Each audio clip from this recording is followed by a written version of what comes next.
안녕하세요. 여기는 지하철 안국역 1번 출구입니다. 여행할 때 사람들은 한적한 곳을 찾기 마련이지만 때로는 북적이는 곳을 일부러 선택하기도 합니다. 삶의 활력을 느낄 수 있기 때문이겠죠? 오늘은 다소 번잡하지만 활력이 넘치는 곳과 한적하면서 숲의 향기를 느낄 수 있는 곳을 모두 돌아볼 수 있는 산책 코스를 소개해 드릴게요. 경복궁 방향으로 몇십 미터만 가면 넓은 녹지가 나오는데요. 열린 송연 녹지광장입니다. 이곳은 4m가 넘는 돌담으로 둘러싸여 있어서 약 100여 년간 들어갈 수 없었던 곳이에요.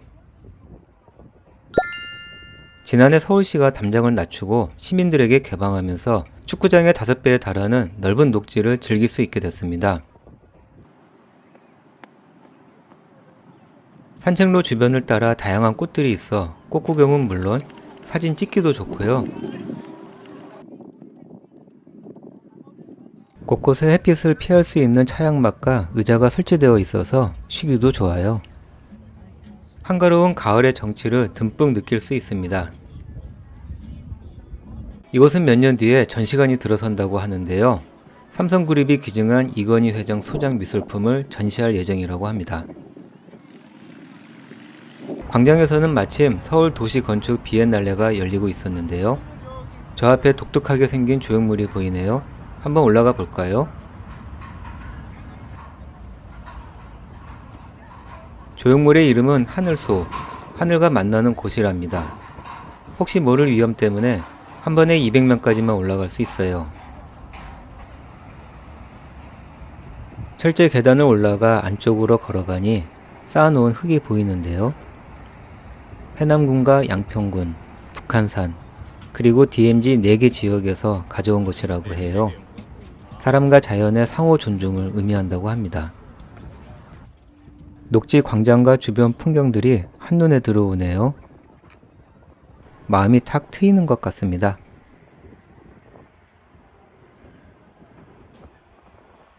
월요일에는 출입이 안 된다고 하니 참고하세요. 왼편의 인공 연못이 시선을 끕니다. 땅소라고 하는데요. 가까이 가니 물도 맑고요.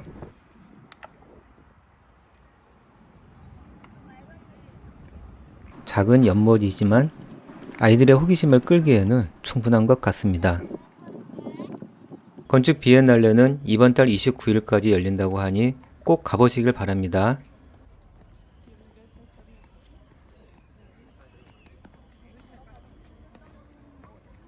광장 오른쪽에 눈에 띄는 건물이 있는데요. 서울 공예박물관입니다.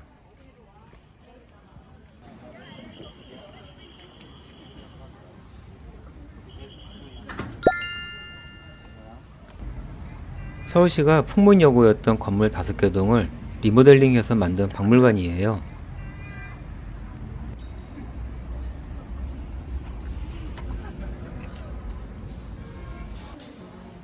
규모가 상당히 크고 전시물도 아주 다양해요. 2만여 점의 각종 공예품과 공예 자료들이 전시되어 있습니다.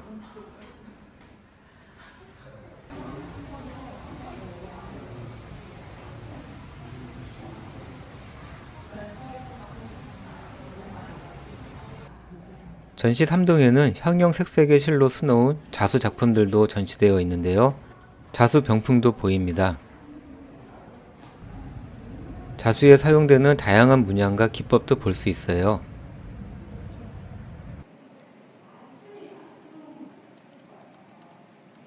공예박물관에서는 상설 전시뿐 아니라 기획 전시도 열고 있는데요.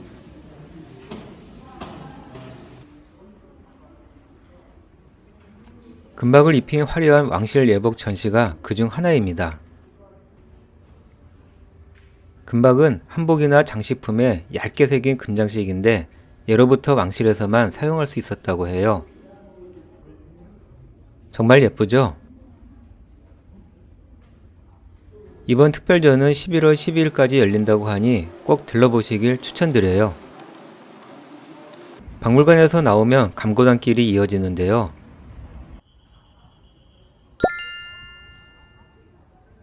산책하기 정말 좋은 길입니다.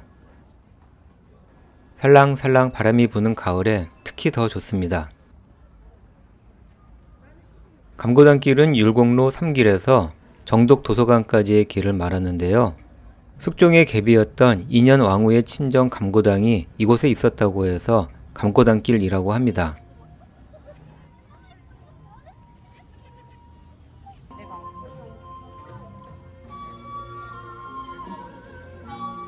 (5분) 정도 걸어가니 사람들이 많이 모여 있는 것이 보였는데요. 대금 연주가가 거리 공연을 하고 있네요. 대금 소리가 정말 좋습니다.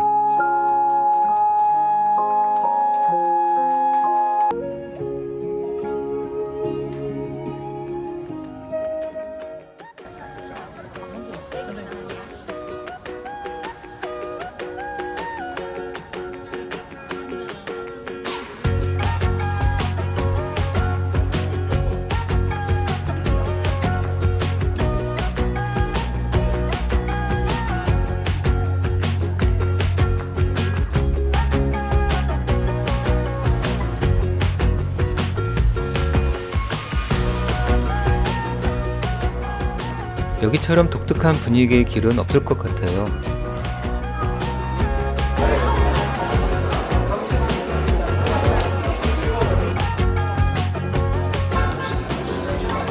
그래서인지 외국 관광객들이 정말 많았습니다.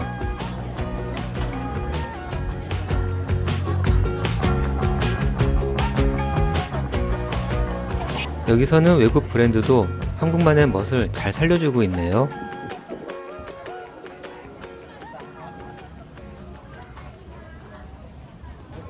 바로 옆에는 토이하우스가 있는데요. 디즈니 애니메이션에 등장하는 캐릭터와 아기자기한 소품을 만나볼 수 있습니다.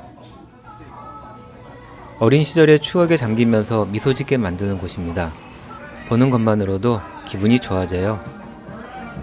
매장 곳곳에 포토존이 있어 사진 찍기에도 좋고요. 2층에는 음료를 마시며 쉴 수 있는 공간도 있어요.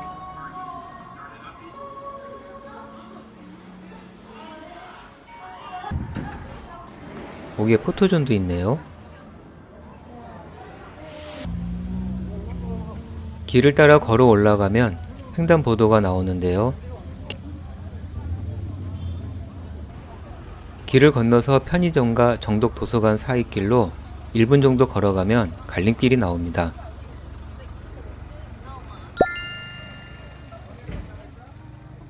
여기서 왼쪽으로 가면 됩니다.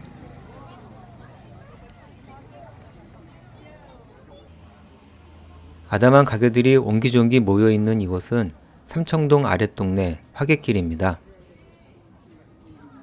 쇼핑 명소답게 다양한 가게들이 몰려있는데요.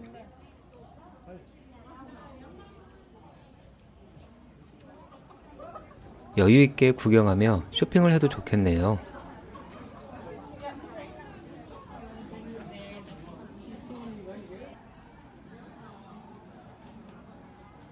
삼청 파출소부터는 삼청동 카페거리가 이어집니다. 카페와 음식점이 바늘 하나 꽂을 공간도 없이 꽉 들어차 있습니다. 이 거리에 들어서면 길게 늘어선 줄을 흔히 볼 수 있는데요.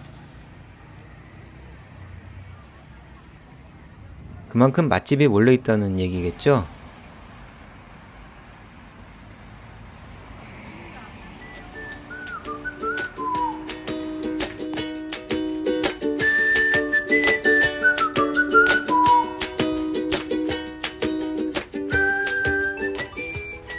걸어도 카페, 음식점만 보여 조금 식상해질 때쯤 반가운 표지판이 눈에 들어옵니다. 삼청공원. 표지판에는 직진으로 표시되어 있는데요. 저는 오른쪽 길로 쭉 걸어갔습니다.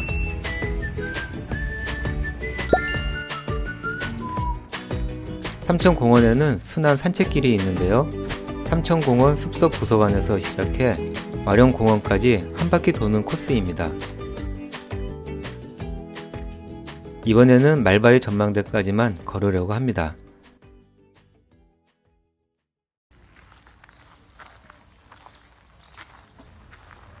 입구에서 5분 정도 올라가면 작은 표지판이 나오는데요. 말바위 전망대 방향으로 가면 됩니다. 올라가는 길은 전반적으로 평지이고 험한 곳은 계단으로 되어 있어서 산책하기 어렵지 않은 편이에요. 숲 그늘도 참 시원하고요. 주변에 꽃과 나무들이 많아서 기분이 상쾌해집니다. 서울은 참 신기한 곳입니다. 도심 한복판에서 조금만 이동하면 이렇게 한적한 곳이 나오니깐요.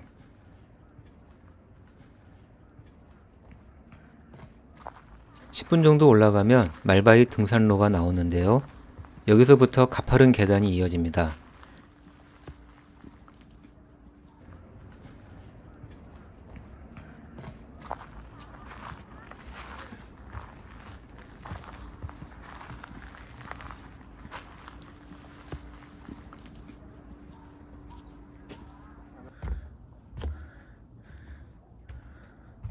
말바위 전망대까지 300m 남았다는 반가운 표지판이 보입니다.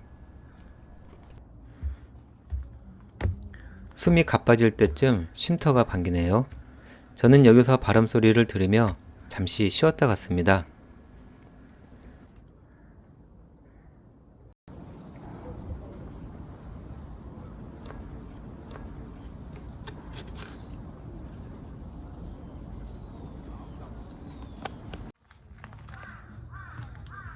(7, 8분) 정도 계단을 올라가면 한양도성 순성길 백악 구간과 만나게 되는데요.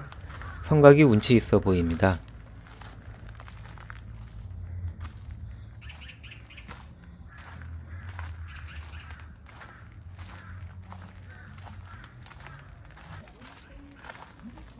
여기서 조금만 올라가면 두 갈래길이 나오는데 다시 만나는 길이라서 어느 쪽으로 가도 상관없습니다.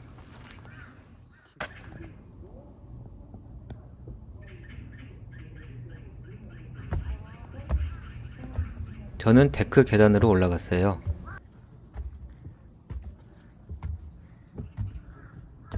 여기가 말바위 전망대입니다. 말바위 전망대에 오르면 동서남북이 확 트여 광화문, 경복궁은 물론 저 멀리 남산까지 바라볼 수 있어요.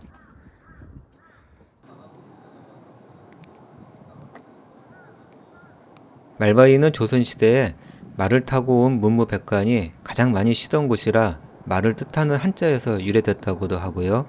북악산의 동쪽 끝에 있는 바위라고 해서 끝을 뜻하는 한자에서 비롯됐다고도 합니다. 재미있는 이름이죠.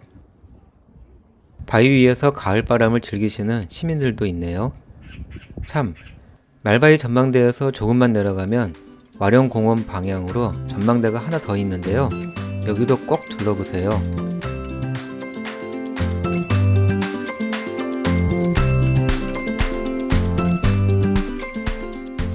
가파른 계단을 올라오는 것은 힘들었지만 그래도 보상받은 기분이네요. 오늘 여행은 여기까지입니다. 시청해주셔서 감사합니다.